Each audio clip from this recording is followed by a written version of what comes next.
Let's take my wardrobe from this to this. While organizing all this, I'll show you how to store your silk saree and how to maintain your silk sarees too. These sarees that I'm showing now are like 60 plus year old, but still they are in pristine condition because of how it's stored and cared for. So come on, let me share my grandma's secret for 60-year-old pristine sarees.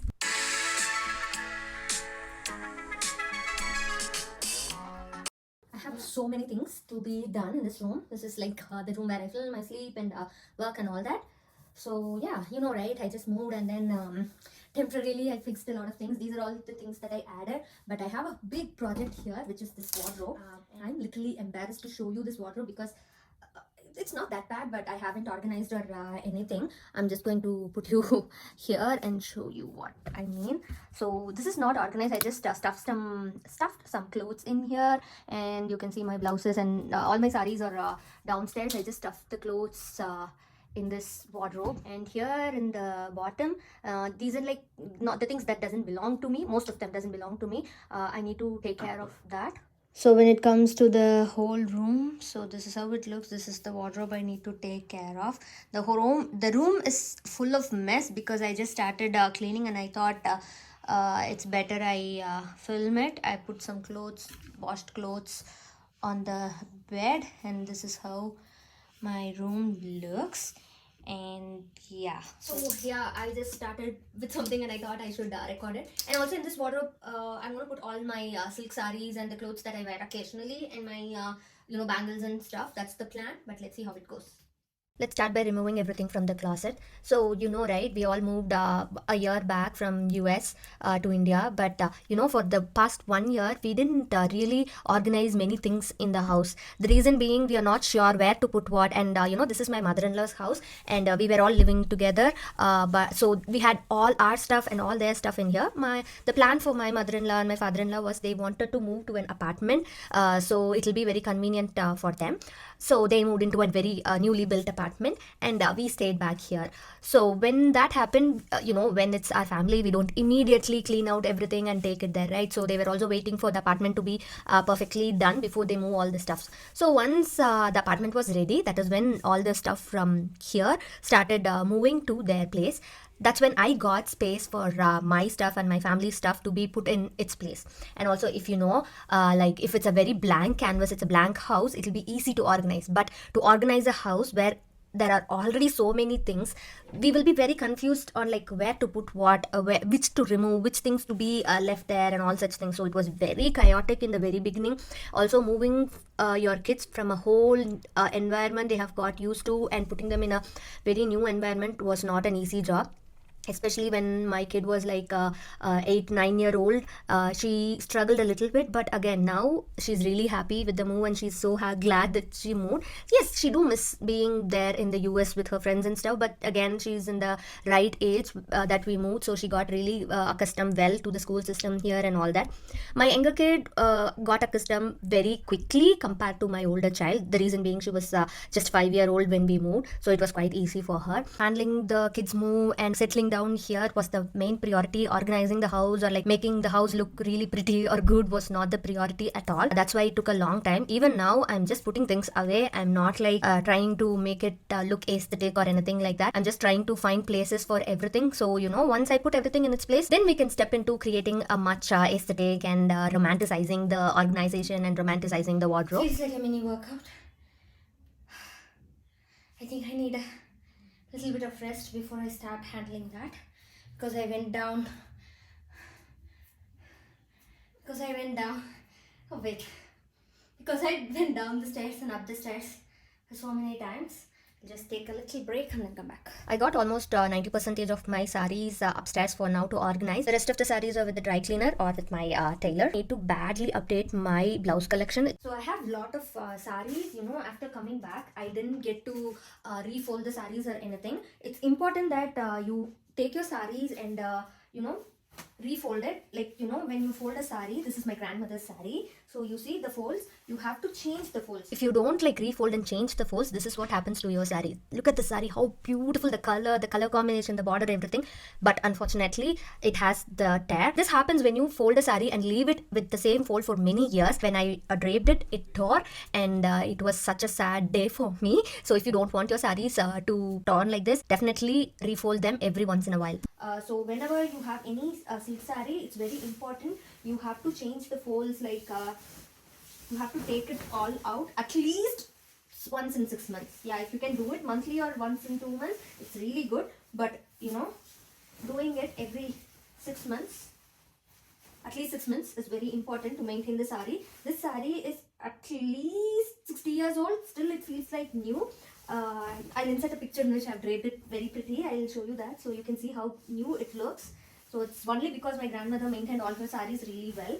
So what I'm doing is I'm trying to fold it in a different way that would avoid creasing it in the same place. See, this is how I folded it the last time, right? The creases are here. So what I'm doing is I'm just giving it a little space in here, so that will change the creasing. Or you can also like do a totally different pleating way.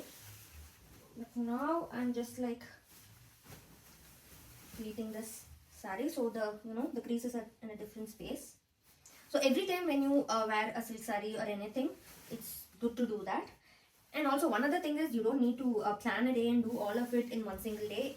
If you have a lot of silk sarees or like a few silk sarees, or no matter what, if you start doing it like every day, doing one saree, you don't have to. But honestly, who will do that? Definitely not me. But if you are someone who are that organized, oh my god, a big standing ovation to you. And yeah, go ahead and do it. So I'm just putting it on the floor to fold it.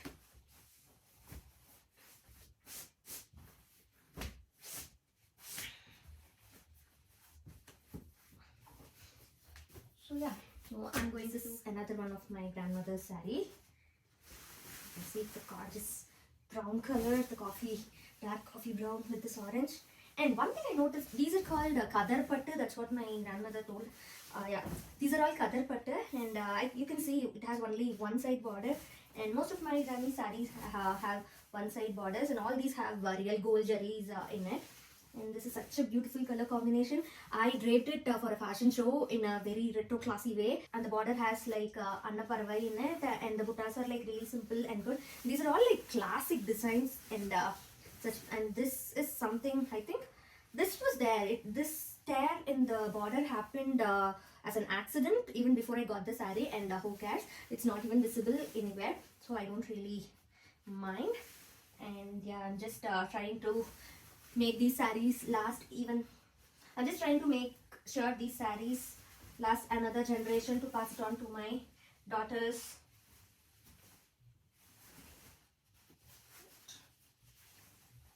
Pass it on to my daughters, and it's up to them whether they keep it or do whatever they want to do with it. But for me, having,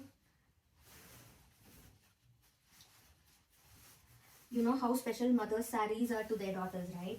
So for me, my mom's saree, we lost all my mother's saree. I don't have much of hers. I have only few of the sarees. My grandmother told me that when my mother passed away, people who are very close to her took all the sarees, one saree for each from her collection, and I didn't get to have much of her sarees. And my grandmother really felt bad about it. My grandmother meaning my mother's mom. See, my father's side grandmother, she's not that keen on these materialistic things, whether it's jewelry or gold or anything like that. She was not keen into it. She wouldn't, give much attention to it. But my mother's mom, she is such a fashionista, and she loves collecting sarees.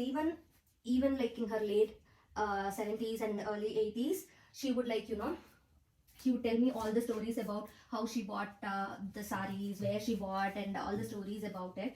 And I love that so much. I love hearing those stories and all that. So yeah, all these sarees have a story of their own. And the next saree, it is such a special saree for me because this is my grandmother's wedding saree. And you know, okay, let me stop here. If I start showing and talking about my grandmother's sarees, this video will be like 2 days long because there are so many sarees and so many stories. And if you want to see all the sarees, my grandmother's saree and my silk saree collection or any of my saree collection, let me know in the comment section. I can make a whole video on it showing you all the sarees and yeah, anything that you want, you know. So I have refolded all my silk sarees and put it back on the wardrobe, and now I am like arranging all my blouses. And when it comes to my blouses, oh my god, all of my blouses are like very outdated and I don't feel like wearing them at all. I need to source material and stitch a lot of new blouses. And you know, I have been on Pinterest and saving a lot of blouse designs that I want to stitch, and I will start doing it soon. And also, if you notice in my Instagram, I've been sharing like blouse designs for particular body shapes. Like I'm a pear shaped girl, like a triangular shaped girl, so I love to wear blouses that complement my body shape the same way there are like different body shapes and types, you know. So I've been sharing blouse design ideas for every body shape.